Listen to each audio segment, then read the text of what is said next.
Bien, bonjour la team, j'espère que vous allez bien. Aujourd'hui, premier épisode de Pause Canap. Je vous en ai parlé en fin d'année 2020 de mon projet d'interview sur les influenceurs, photographes, modèles, sur un peu tout ce monde artistique.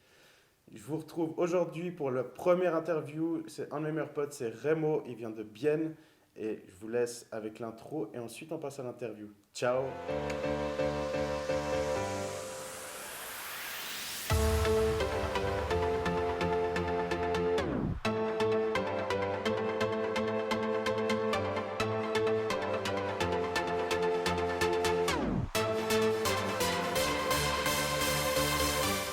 Yo la famille, c'est Remo pour Pause Canap et je suis le premier à être interviewé. Ah, on est chaud. Bonjour à tous. Merci Remo d'avoir accepté de venir répondre à quelques questions. Merci à toi. J'aurai mon téléphone parce que j'ai des questions sur le téléphone. Donc je te laisse déjà te présenter. Ouais. Alors, je m'appelle Remo, j'ai 29 ans. Ça fait bizarre hein, parce qu'on se connaît. Non, je m'appelle Remo, j'ai 29 ans. Je suis influenceur, blogueur, micro-influenceur, voyageur, tout ce que vous voulez sur Instagram. Aujourd'hui, tu vis dans le monde des médias, etc. Les réseaux sociaux, l'influence, comment manger, comment boire, comment faire du sport, etc. Te considères-tu comme un influenceur? Alors, je me considère pas vraiment comme un influenceur parce que c'est plus un divertissement pour moi Instagram. C'est beaucoup plus un blog que j'ai, que j'amène en avant jour pour jour avec, bah oui, certes, des fois des partenariats. Je partage ma passion pour la mode, pour le textile, la passion pour la bouffe, le sport.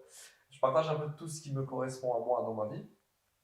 Et aujourd'hui, oui, effectivement, je pense que je ne me considère pas vraiment un influenceur, mais certes, peut-être indirectement, je peux influencer des gens, ça c'est sûr. Qu'est-ce que les réseaux t'apportent? Tu travailles sur différents réseaux sociaux ou tu travailles que essentiellement sur Instagram? Alors, principalement, je travaille que sur Instagram, donc aujourd'hui, j'ai que Insta. Je pense qu'Instagram est vraiment d'actualité aujourd'hui. J'ai encore Facebook, mais ça c'est plus pour la famille. J'ai mon grand-père qui a Facebook, mes tantes, mes oncles, donc du coup je garde Facebook dans un cadre plutôt familial, voilà exactement. Et par contre, je me concentre que principalement sur Insta. Et après, j'ai un autre réseau un peu plus pour déconner qui est TikTok. Voilà. Ouais, qui est un peu le réseau actuel du Ouais, alors moment. c'est le réseau du moment. Et puis en fait, je kiffe beaucoup le concept de TikTok, reprendre des vidéos et tout. Donc, et puis je me tape des bons délires avec ma soeur, par exemple. Ok. C'est hyper drôle. Ouais. Là, tu parles de ta famille, tes grands-parents, tes tantes, ta sœur. Est-ce que ta famille proche te soutient dans tout ce que tu fais sur Instagram ou tes projets que tu veux faire par la suite? Alors, effectivement, alors moi j'ai beaucoup de chance d'avoir ma famille qui me soutient dans tout ce que je fais, dans tout ce que j'entreprends. Ça, c'est une grosse force, vraiment. Et pour ça, je remercie vraiment le Tout-Puissant pour m'avoir donné cette opportunité. Ça m'aide beaucoup. Il m'aide aussi à me recadrer. Ils l'ont toujours fait. Après, aujourd'hui, je vais sur mes 30 ans, donc je suis assez responsable pour ce que je fais, ce que je partage. Mais on se tape toujours des bons délires avec mes parents. Ok. Pourquoi tu as eu envie de partager sur les réseaux sociaux de ce que tu fais, ton goût pour la mode, qu'est-ce qui te motive, quelles sont tes sources d'inspiration? Alors, pour moi, ça a commencé comme un jeu. En fait, c'est que purement du divertissement, comme j'ai dit au début. J'ai pris goût à ça. J'ai fait ça depuis le début. Donc, du coup, j'adore partager sur les réseaux, partager du contenu vidéo, de la photo, tout ce qui correspond à mon univers. Donc, du coup, ouais, je partage ça. Enfin, j'essaie d'être comme régulier et d'avoir un contenu qui correspond vraiment à ce que je fais moi dans ma vie, quoi. Euh, de- Quand tu partages sur les réseaux, on dit que tu es micro-influenceur. Est-ce que tu te fais rémunérer pour ce que tu proposes ou pas du tout?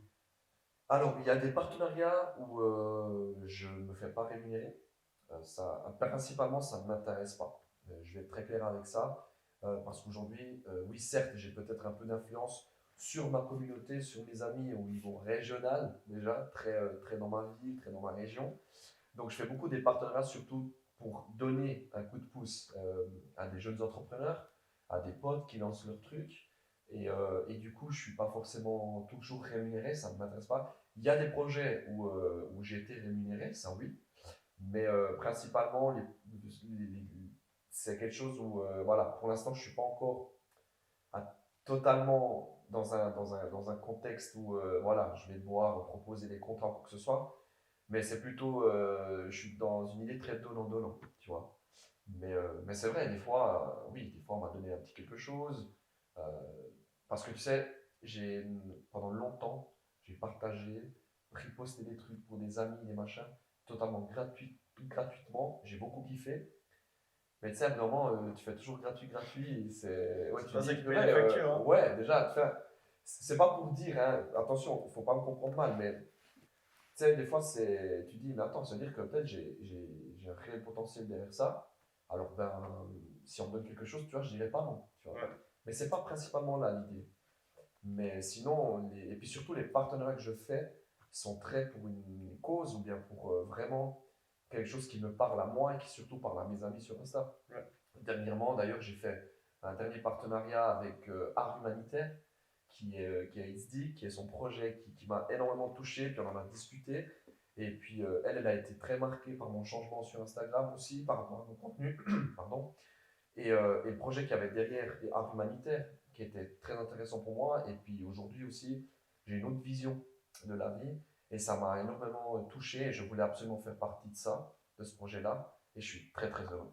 En parlant de ton changement de contenu sur Insta, Oui, entre 2020 et 2021, ton changement a complètement changé. oui. Et le contenu a vraiment passé du jour et la nuit. Tu as fait une pause à Nouvel An. Pourquoi cette pause? Pourquoi tu as voulu changer ton contenu sur Instagram? Alors effectivement, j'ai eu une période, alors j'ai eu une année un peu compliquée, 2020 pour moi c'était un peu compliqué sur plusieurs aspects. Alors voilà, là on est un peu à cœur ouvert dans cette interview, hein. Mais effectivement, je ne le cache pas, j'ai eu un moment un peu compliqué en 2020 où j'ai beaucoup douté, je me suis beaucoup mis en question pour plusieurs choses. Et je me rendais compte que sur Instagram, je voulais que partager que des choses qui ne me correspondaient pas. Je montrais que j'étais hyper happy, que j'étais très beau gosse, méchant. Voilà, je me donnais des airs que pas forcément Qui ça n'est pas toi. correspondait à moi. Et voilà, donc je commençais un peu à me poser des questions si c'était pas le moment de peut-être prendre un peu de recul avec les réseaux sociaux. Et voilà, et un jour de janvier 2021 à 4h18, le premier jour de l'an, je désactive mon compte. Ouais, après une soirée avec mon meilleur pote Claudio, je dis, tu sais quoi frérot, je vais prendre du recul, je désactive mon compte. Je rentre à la maison, je prends l'ordi et je désactive mon compte Instagram pendant une période de 2 semaines. Suite à ça, je reviens d'une autre manière, d'un autre point de vue. J'avais une autre vision, je m'étais beaucoup reconcentré sur moi-même, sur mon mindset, sur mes objectifs, les projets que j'avais concrets aussi. Et j'ai lu surtout. J'avais des livres. Frérot, j'avais commencé et j'avais jamais terminé parce que je m'étais dédié que à être sur Insta, à montrer que je vais hyper bien et tout. J'avais pas super vécu ma rupture amoureuse et du coup, ouais, ça a aussi fait beaucoup, tu vois. Et du coup, il fallait que je prenne du recul à un moment. Et aujourd'hui, je suis super content. Au début de l'année, tu as fait un live avec une coach, une influenceuse, Ouais, une amie, une amie à c'est. toi, Ouais. vous prenez le self-love. Qu'est-ce que pour toi le self-love? Alors, ouais, effectivement, j'avais fait un live avec Monica sur Instagram où on parlait un peu de self-love. Et puis, c'était bien parce qu'elle, elle a beaucoup une communauté que des femmes. Elle voulait un point de vue du self-love du côté Masculin. masculin, tu vois. Donc, on a fait ce live, on a parlé du self-love. Et puis, parce qu'au jour d'aujourd'hui, pour moi, le self-love, c'est indispensable. Euh, c'est aussi quelque chose que j'ai beaucoup travaillé sur moi, le fait d'avoir confiance en soi, d'être sûr de soi et purée, et puis de s'apprécier, quoi. On oublie tout le temps de s'apprécier, de s'aimer. Attention, s'aimer, il faut faire une différence entre le narcissisme, je veux dire putain, ah, je suis trop beau, je m'aime trop. Non, s'aimer d'un point de vue, je m'apprécie, je suis content de qui je suis aujourd'hui, de ce que je fais, et des objectifs que j'atteins, je suis fier de moi. Et ça, c'est important. Et des fois, regardez-vous dans la glace. Ça paraît bizarre, mais tu te lèves, tu te dis purée, je m'aime bien aujourd'hui, j'ai des objectifs, je vais les atteindre. Et ça, c'est super important. Chaque matin, te lever, remercier qui tu veux, mais au moins que tu puisses te dire, ouais, aujourd'hui, je me kiffe. Purée, on oublie de se kiffer dans la vie, on oublie de faire ça. Et aujourd'hui, moi, je le crie sur tous les toits, mais kiffez-vous. Faut vous kiffer la vie, voyager, faites du sport, faites ce que vous voulez, mais faites des choses qui font en sorte que vous vous sentez bien dans votre vie. Ouais, c'est clair, c'est important de se sentir Non, bien absolument, parce et qu'après, de pouvoir montrer ce bien qu'on sûr, fait et de bien montrer une good sûr, vibe. bien sûr, parce que c'est hyper spécial. Je veux dire, on oublie ça, on est tout le temps, constamment en train de penser ce que les autres peuvent te juger, penser de toi, mais qu'est-ce qu'on s'en bat, franchement. Je le dis ça parce qu'il y a une période de ma vie où j'étais plus jeune, ouais, moi ça m'importait ce que les gens pensaient de moi, tu vois. Aujourd'hui, rien à foutre, vraiment. Je te le dis concrètement comme ça, vraiment. Accru. Accru, ouais, accru, vraiment, parce que on oublie ça, et puis on s'en fout, mais laissez vivre les gens, c'est ça. Ouais, c'est sûr, c'est sûr. Quand on remonte sur les influences, on voit beaucoup ces gens de la télé-réalité qui font, qui prônent des crèmes miracles, etc. Est-ce que tu penses réellement que ça peut avoir un impact pour vendre quelque chose? Est-ce que tu penses que ça peut aider à aider les marques pour pouvoir se développer? Alors, comment dire ça? Je pense que ça peut aider les marques à se développer, ça c'est sûr, parce que du moment que tu décides de travailler avec quelqu'un qui a fait de la télé-réalité, surtout des gens qui ont déjà une certaine influence au niveau de la télé-réalité, que ça fait plus de 10 ans qu'ils font ça, donc ils ont une certaine communauté, on parle de millions de gens qui les suivent. Donc oui, pour eux, c'est hyper intéressant. Maintenant, où je les rejoins pas, sur certains aspects, c'est genre partager tout et n'importe quoi. Produit miracle ou pas, je sais pas si ça marche, donc je sais pas si les gens sont à fond là-dessus. Vraiment, puis moi j'habite en Suisse, et en Suisse c'est très différent. C'est pas la même C'est pas la même mentalité. mentalité, on est un peu plus sceptique, on est un peu plus renfermé dans ce genre de trucs-là, donc il faut aussi faire attention à ce que tu décides de partager. Donc moi, si un jour ça doit m'arriver que voilà, je peux avoir une plus grosse communauté, je vais faire toujours très attention à ce que je partage, parce que pas forcément ça peut correspondre, ça parle aux gens. Après, d'un point de vue business d'une marque, c'est hyper rentable pour eux. Tu parles de ta marque à travers des gens qui ont une grosse communauté qui sont hyper influençables. Et ce monde de la télé, tu vois les Marseillais, tu vois, ils sont à Dubaï, magnifiques paysages, la villa qui Euh, sont en Corse. Est-ce que ce monde de la télé-réalité t'intéresse à vouloir rentrer dedans malgré les histoires qu'on peut voir? mais à qui, si un jour en même temps tu dis vas-y, tu prends l'avion tout payé, tu pars à Dubaï, tu vas faire un truc, tu vas taper un kiff et tout, qui dirait non? Personne, tu vois. Alors bien sûr, le kiff, il est hyper, c'est un bon délire, enfin, je veux dire, enfin, n'importe où dans le monde. Là, ils sont à Dubaï, mais genre, je sais pas, tu peux aller en Corse ou en Italie ou je sais pas, en Thaïlande ou au Mexique. Le délire, il est joli, le décor est magnifique, tu vois. C'est clair, ça donne envie. Pour ma part, oui, ça serait un kiff, pourquoi pas? Bah, je dirais pas non, mais surtout pour sortir de ta zone de confort et pouvoir vraiment ne pas te mettre des limites. Parce que du moment que tu acceptes de pouvoir faire un pas en avant dans ce qui est t'afficher, tu vas pouvoir accepter aussi les critiques des gens. Et souvent, les critiques ne sont pas constructives. Et c'est souvent très dans le, comment dire, dénigrer quelqu'un, tu vois. Donc, il faut aussi accepter ça, ça fait partie du jeu, malheureusement. Mais ben, si un jour ça devrait arriver, et on me dit, voilà, pourquoi tu fais pas de la télé? Ben, moi, je dirais pas non, tu vois. Pourquoi pas? Pourquoi pas? T'aurais pas peur que ça atteigne ta vie privée? Alors, bien sûr, oui, bien sûr, mais ça. Alors, tu dois être prêt, je pense. Tu dois être prêt à pouvoir accepter ça aussi.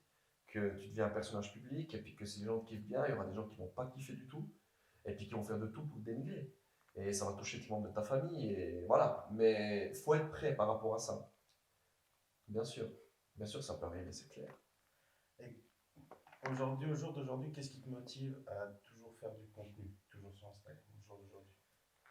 Bah, ça motive la vie. La vie, elle est belle, elle est courte, et c'est vraiment ça qui me motive de ouf. C'est pouvoir kiffer la vie. Aujourd'hui, je suis très sur moi-même, je suis très focus et sur mes projets, mon mindset, mon entrepreneuriat aussi. Donc, je kiffe et ça, chaque jour, j'ai des choses à partager. Alors, pas des fois tout le temps, parce qu'à côté, je travaille, j'ai un poste à responsabilité, donc des fois, j'ai pas toujours le temps de poster. Mais quand j'ai le temps, je le fais et je prends énormément de plaisir. Est-ce que quelqu'un qui se lancerait sur Instagram, quel conseil t'aurais à lui donner? aujourd'hui? Alors, pour quelqu'un qui se lance sur Instagram, notamment les jeunes, moi j'ai beaucoup de chance d'avoir ma petite sœur à côté de moi qui a 16 ans. Donc, elle est très dans ce monde-là actuellement, très dans une vision de la vie spéciale. Donc, le conseil que je peux leur donner, c'est soyez toujours vous-même, authentique. Euh, Soyez surtout prêts. Hein.